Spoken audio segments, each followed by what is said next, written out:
நேயர்களே, ஈஸ்டர் குண்டுவெடிப்பு சம்பந்தமாக கருப்பு ஆடுகள் குறித்தான், அதாவது காக்கி சட்டைக்குள் ஒளிந்திருக்கும் அல்லது மறைந்திருக்கும் கருப்பு ஆடுகள் குறித்தான நாம் ஒரு 3 ஆய்வுகளை நாங்கள் நடத்தி கொண்டிருக்கின்றோம். அந்த ஆய்வில் 3ஆம் ஆய்வுக்குள் இப்பொழுது நுழைகின்றோம்.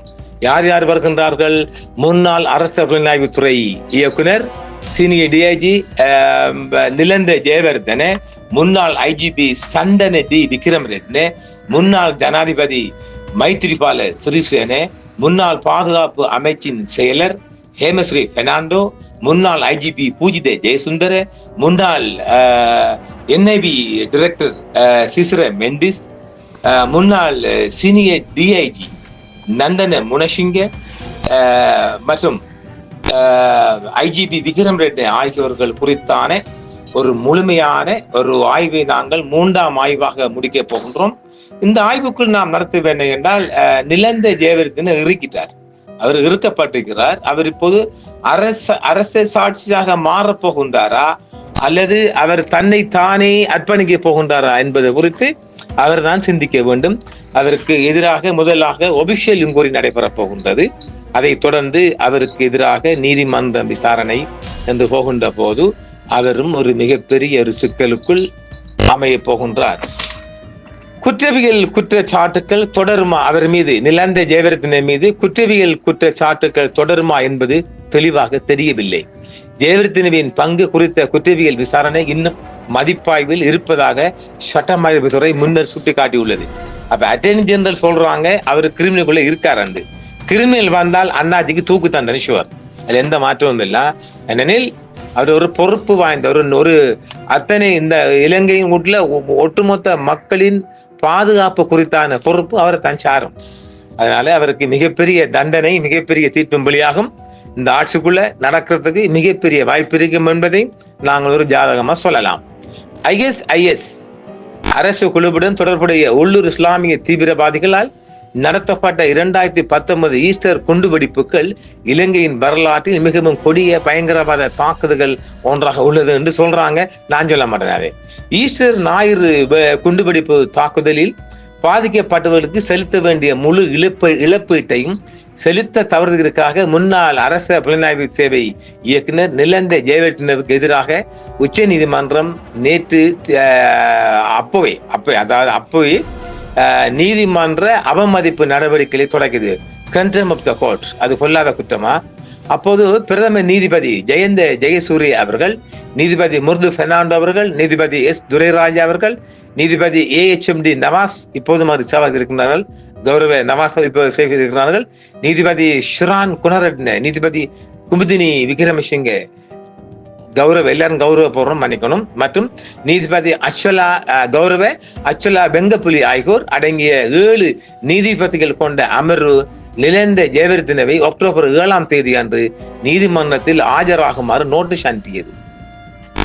அதாவது வேற குற்றச்சாட்டு இருந்தாலும் கண்டெம்ப்ட் ஆஃப் தி கோர்ட்டுகளை நீதிமன்றத்தில் அப்பியர் ஆகுங்க 7 நீதிபதி கொண்ட குழாம் கூப்பிட்டு அழைத்த போதும் இவர் அதுக்கு செல்லவில்லை நினைக்கிறேன். சட்டம் அதிபர் சார்பில் ஆஜரான மூத்த துணை சொலிசிட்டர் ஜெனரல் திலீப் பீரிஸ் பிரதிவாதிகள் இழப்பீடு அலுவலகத்திற்கு செலுத்திய கொடுப்பனவுகளின் முன்னேற்றம் மற்றும் நிலந்த ஜெயவர்தனவுக்கு எதிராக ஒழுக்காட்டு நடவடிக்கைகளை தொடங்க எடுக்கப்பட்ட நடவடிக்கைகள் குறித்து விளக்கினார். நிலந்த ஜெயவர்தனவை பிரதிநிதித்துவப்படுத்தும் ஜனாதிபதி சட்டத்தரணி சந்தக ஜெயசுந்தர தனது கட்சிக்காரர் இதுவரை 10 மில்லியனை மொத்தமாக செலுத்தி உள்ளதாக நீதிமன்றத்தில் தெரிவித்திருந்தார். 75 மில்லியன் ரூபாய் அபராதம் தனது கட்சிக்காரர் தற்போது கட்டாய விடுப்பில் இருப்பதாகவும் மீதமுள்ள தொகையை செலுத்துவது மிகவும் கடினமாக இருப்பதாகவும் அவர் விளக்கினார். இந்த சிரமம் வேண்டுமென்றே செய்யப்படவில்லை என்றும் அவர் வலியுறுத்தினார். இரு தரப்பினரின் சமர்ப்பிப்புகளையும் பரிசீலித்த உச்ச நீதிமன்றம் நீதிமன்ற அவமதிப்புகளை தொடர முடிவு செய்து நிலந்த ஜெயவர்தனவை அக்டோபர் 7ஆம் தேதி நீதிமன்றத்தில் ஆஜராகுமாறு உத்தரவிட்டது. கொழும்பு பேராயருக்கு ஆதரவாக ஆஜரான ஜனாதிபதி வழக்கறிஞர் ஷமீல் பெரேராவுக்கு இழப்பீடு அலுவலகத்துடன் ஒருங்கிணைந்து இது தொடர்பாக செய்யப்பட்ட கொடுப்பனவுகளின் விவரங்களை வழங்குமாறும் நீதிமன்றம் சட்டம் அதிபருக்கு அறிவுறுத்தியது. உச்ச நீதிமன்றத்தின் தீர்ப்புக்கு இணங்க முன்னாள் ஜனாதிபதி மைத்திரிபால சிறிசேன, முன்னாள் பாதுகாப்பு செயலர் ஹேமஸ்ரீ பெர்னாண்டோ, முன்னாள் தேசிய புலனாய்வு பிரிவு தலைவர் சிசிர மெண்டிஸ் மற்றும் முன்னாள் ஐஜிபி பூஜித ஜெயசுந்தர் ஆகியோர் ஈஸ்டர் ஞாயிறு குண்டுவெடிப்பு தாக்குதலில் பாதிக்கப்பட்டவர்களுக்கு செலுத்த வேண்டிய இழப்பீட்டின் மீதமுள்ள தொகையை முன்னர் செலுத்தினர். ஜனவரி 12, 2023 தேதியிடப்பட்ட தீர்ப்பில் சம்பவங்கள் நடந்த நேரத்தில் பாதுகாப்பு அமைச்சராக பணியாற்றிய முன்னாள் ஜனாதிபதி சிறிசேனாவுக்கு ஈஸ்டர் ஞாயிறு தாக்குதல் தொடர்பில் தாக்கல் செய்யப்பட்ட 13 அடிப்படை உரிமை மனுக்கள் தொடர்பாக ஈஸ்டர் ஞாயிறு குண்டு வெடிப்புகளில் பாதிக்கப்பட்டவர்களுக்கு 100 மில்லியன் ரூபாய் இழப்பீடு வழங்க நீதிமன்றம் அவருக்கு உத்தரவிட்டிருந்தது. முன்னாள் ஐஜிபி பூஜித ஜெயசுந்தர மற்றும் முன்னாள் மாநில புலனாய்வு சேவை இயக்குனர் நிலந்த ஜெயவர்த்தன ஆகியோர் சட்டப்பூர்வ கடமைகளை செய்ய தவறுவதற்காக தலா 75 மில்லியன் ரூபாய் இழப்பீடு வழங்க நீதிமன்றம் உத்தரவிட்டது. முன்னாள் பாதுகாப்பு செயலாளர் ஹேமஸ்ரீ பெர்னாண்டோ 50 மில்லியன் ரூபாய் இழப்பீடு வழங்கவும், முன்னாள் தேசிய புலனாய்வு தலைவர் சிசிர மெண்டிஸ் 10 மில்லியன் ரூபாய் இழப்பீடு வழங்கவும் உத்தரவிடப்பட்டது. 2019 ஈஸ்டர் ஞாயிறு பயங்கரவாத தாக்குதல்கள் தொடர்பாக உச்ச நீதிமன்றம் உத்தரவிட்ட ரூபாய் 75 மில்லியன் இழப்பீட்டை அரச புலனாய்வு சேவையின் முன்னாள் இயக்குனர் மூத்த டிஐஜி நிலந்த ஜெயவர்த்தன முழுமையாக செலுத்தியுள்ளார். முன்கூட்டியே உளவுத்துறை தகவல் கிடைத்த போதிலும் தாக்குதல்களை தடுக்க தவறியிருக்க அவர் மீது குற்றம் சாட்டி மனுக்கள் தாக்கல் செய்யப்பட்டதை அடுத்து இழப்பீடு வழங்க அவருக்கு உத்தரவிடப்பட்டது.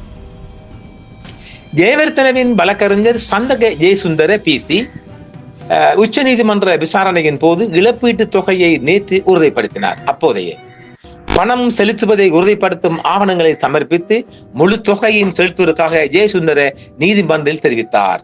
ஆரம்பத்தில் முழு தொகையும் செலுத்த தவறுவதற்காக ஜெயவர்த்தனவுக்கு எதிராக நீதிமன்ற அவமதிப்பு வழக்கை நீதிமன்றம் விசாரித்து வந்த நிலையில் இந்த அறிவிப்பு வந்தது. சட்டமா அதிபரை பிரதிநிதித்துவப்படுத்தும் கூடுதல் solicitor general Viveka Sriwardhana இழப்பீட்டில் 65 million இழப்பீட்டு அலுவலகத்துக்கு மாற்றப்பட்டதை உறுதிப்படுத்தினார். ஜெயவர்தனவே நீதிமன்றத்தில் ஆஜராகி தாமதத்திற்கு மன்னிப்பு கேட்டு தாமதமாக பணம் செலுத்த வழிவகுத்த சூழ்நிலைகளை விளக்கினார். அவரது அறிக்கையை தொடர்ந்து அவருக்கு எதிரான நீதிமன்ற அவமதிப்பு நடவடிக்கைகளை முடிக்க நீதிமன்றம் முடிவு அதாவது கண்டனத்தை கோடுங்க உடனே கை சேர அதை உடனே ரத்து செய்யறாங்க. நீதிமன்ற அவமதிப்புன்னா உடனே தூக்கி ஆளை உள்ள போடுறதுதான். அவரை செய்யலை.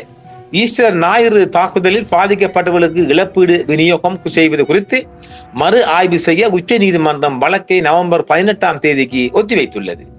துயரத்தால் பாதிக்கப்பட்டவர்களுக்கு நீதியை உறுதி செய்வதற்காக இழப்பீடு வழங்குவதற்கு பயன்படுத்தப்படும் முறைகளை தலைமை நீதிபதி ஜெயந்த ஜெயசூரிய தலைமையிலான 7 பேர் கொண்ட அமர்வு ஆராயும் என்றும் சொல்லப்பட்டது.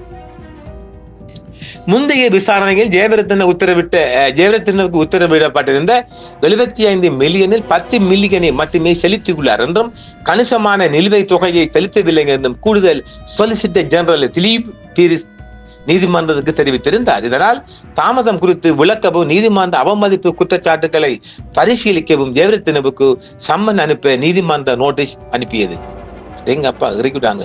ஜெயவர்தனவை பிரதிநிதித்துவப்படுத்தும் பிசி ஜெயசுந்தர தனது கட்சிக்காரர் 1,27,000 மாத சம்பளத்துடன் கட்டாய விடுப்பில் வைக்கப்பட்டுள்ளதாகவும் இதனால் நீதிமன்ற இழப்பீட்டு உத்தரவை நிறைவேற்றுவது அவருக்கு கடினமான இருப்பதாகவும் கூறினார். மீதமுள்ள தொகையை செலுத்துவதற்கு ஜெயவர்தனவுக்கு வெளிப்புற நிதி ஆதாரங்கள் எதுவும் இல்லை என்றும் தாமதத்தால் நீதிமன்றத்தை அவமதிக்கும் நோக்கம் இல்லை என்றும் அவர் மேலும் வாதாடினார். இருப்பினும் ஜெயவர்தனவின் நண்பர்கள் மற்றும் குடும்பத்தினர் இறுதியில் பணம் செலுத்துவதற்கு தேவையான நிதியை திரட்ட முன்வந்ததாக ஜெயசுந்தர தெரிவித்தார். இந்த நிதி ஜெயவர்தனவின் மனைவியின் வங்கி கணக்கில் டெபாசிட் செய்யப்பட்டது. மீதமுள்ள 65 மில்லியன் இழப்பீட்டு தொகையை இழப்பீட்டு அலுவலகத்திற்கு மாற்றுவதற்கான நிலையான உத்தரவு பிறப்பிக்கப்பட்டது. இது இப்போது முழு பணம் பெறப்பட்டதை உறுதிப்படுத்துகிறது. வழக்கை தலைமை தாங்கிய நீதிபதி ஜெயசுந்தர ஜெயசூரிய அவர்கள் 6 நீதிபதிகளுடன் சேர்ந்து இழப்பீடு வழங்குவதற்கு நீதிமன்றம் போதுமான கால அவகாசம் அளித்துள்ளதாக குறிப்பிட்டார். ஜெயவர்தனவுக்கு எதிராக நீதிமன்றம் அவமதிப்பு குற்றச்சாட்டுகளை அவமதிப்பு நடவடிக்கைகளை தொடர்ந்திருக்கும் என்றும் அவர் குறிப்பிட்டார். இருப்பினும் முழு பணம் செலுத்தப்பட்டதை உறுதிப்படுத்தும் பிரதிவாதி வழங்கிய நடவடிக்கைகளையும் ஆதாரமாக நீதிமன்றத்தில் நிரூபித்திருந்தார்கள்.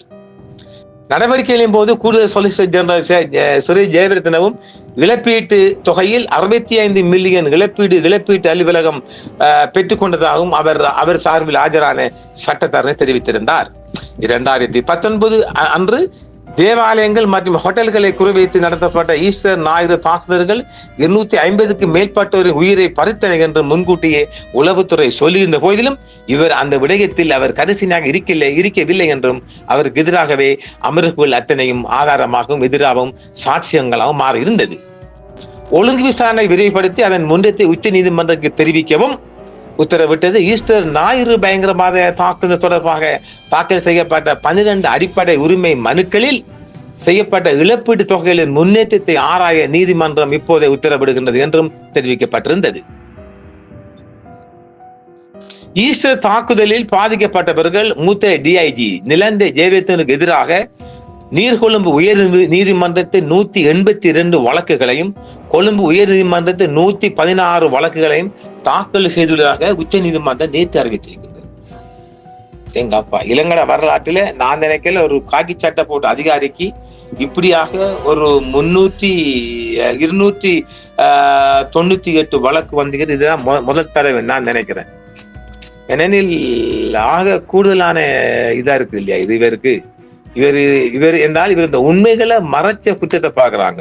இந்த உண்மைகளை இவர் ஏன் மறைத்தார் என்பதுதான் இந்த நீதிமன்றமும் பார்க்குது. அதனால இவர் 298 வழக்கு இவருக்கு எதிராக வந்திருக்குன்னா இலங்கையில காக்கி சாட்டை போட்டாலும் இவர் தான் ஆகப்பெரிய ஒரு குற்றவாளியாக கருதப்படுகின்றார். இதேவேளை ஈஸ்டர் ஞாயிறு தாக்குதல்கள் குறித்து விசாரித்து அறிக்கை சமர்ப்பிக்க நியமிக்கப்பட்ட நாடாளுமன்ற தெரிவுக்குழுவின் அறிக்கை 2019 அக்டோபர் 2029 அன்று நாடாளுமன்றத்தில் சமர்ப்பிக்கப்பட்டதாக தெரிவிக்கப்படுகிறது. அதில் அப்போதைய துணை சபாநாயகரும் குழுவின் தலைவருமான ஆனந்த குமாரசாமி அரச புலனாய்வு சேவையில் இருந்து குறைபாடுகள் தாக்குதலுக்கு பங்களித்ததாக கூறினார். இந்த தாக்குதலை தேர்வு குழுவால் பாதுகாப்பு மற்றும் உளவுத்துறை சேவைகளில் செய்யப்பட வேண்டிய பல திருத்தங்களையும் அவர்கள் சிபாரிசு செய்திருந்தார்கள். அதையெல்லாம் அவங்க ஒன்றும் பார்க்கல. எதுவானாலும் ஜூலை 18, 2024 அன்று காவல் ஆணையத்தால் கட்டாய விடுப்பில் அனுப்பப்பட்டிருந்தார் இந்த நிலந்த ஜெயவர்தன. இப்போது டிஸ்மிஸ் செய்யப்பட்டிருக்கின்றார். அவருக்கு எதிராக மிகப்பெரிய நகர்வுகள் நடைபெற்று வருகின்றது. எதுவானாலும் அவர் இவ்வளவு தூரம் தாக்கு பிடிப்பாரா என்பது நாம் அறியோம். மிகப்பெரிய புதையல் இதன் மூலம் கிளம்புவதற்கான மிக ஆரம்பகட்ட வழியாகத்தான் நாங்கள் இதை பார்க்கிறோம். மிகப்பெரிய புதையல் கிளம்புவதற்கு மிகப்பெரிய வாய்ப்பு இருக்கின்றது. எதுவானாலும் நாம் நிலந்தை ஜெயவர்தனுக்கு எதிராக அடுத்த கட்டமாக நீதிமன்றம் என்ன நடவடிக்கை எடுக்க போகின்றது என்பதை பொறுத்து நாம் அடுத்த கட்ட நிகழ்ச்சிகளை நாம் அவதானத்தை சொல்லும் என்று கூறி இந்த நிகழ்ச்சி முற்றுமுழுதாக முடிவு பெற்று நாம விடைபெறுகின்றோம். நன்றி நேயர்களே. என்றும் உங்களுடன் சன்ரைஸ் இந்தியா டிவி சப்ஸ்கிரைப் பண்ணுங்கள், பெல் பட்டனையும் கிளிக் செய்யுங்கள். உங்கள் ஆதரவே எங்கள் சேவை. ஆதரவு தாருங்கள், அரவணைப்போம். மறக்காம சர்ப்ரைஸ் பண்ணுங்க. தேங்க்யூ.